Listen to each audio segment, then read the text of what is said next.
Jeb Stuart is an American hero. His father was a U.S. congressman from Virginia, which set Jeb's own life on a course of public service. As a young man, he spurned aristocracy and wealthy plantation living to serve in the U.S. Army, graduating from the military academy at West Point. Jeb Stuart served in the U.S. Cavalry and protected settlers migrating west. He was wounded, saving the life of a future Army general while on the frontier. And this is the equivalent of earning the Purple Heart and Bronze Star today. Jeb Stuart intervened to protect abolitionists from deadly violence by ruffians in Kansas, and he was part of a peace mission while Kansas was bleeding. Stuart was also an inventor who received a patent for a device for which he was paid the equivalent of $1 million, but spurned that wealth to continue to serve in the U.S. military. He was assigned by President Buchanan to assist in the capture of John Brown during Brown's raid on Harper's Ferry.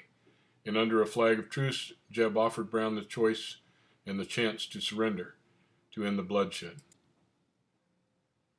After South Carolina seceded, President Lincoln sent troops to reinforce Fort Sumter, resulting in a constitutional dispute and a moral quandary for the nation. Fighting erupted at Fort Sumter, and Lincoln called up 75,000 troops from other states to invade, and the Virginia governor refused to comply. Stuart then resigned his commission from the U.S. Army, where he might have been tasked with fighting against and killing his own family, his relatives, and his neighbors who stayed and fought for Virginia. And he would have violated his oath of office and commission had he not resigned.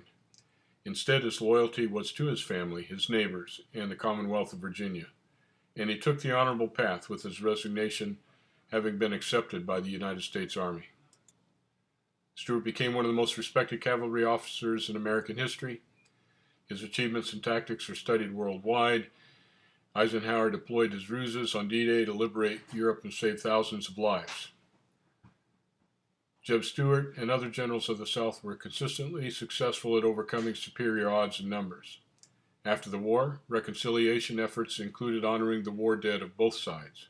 Gettysburg monuments, for instance, honor the heroism of both Union and Confederate soldiers.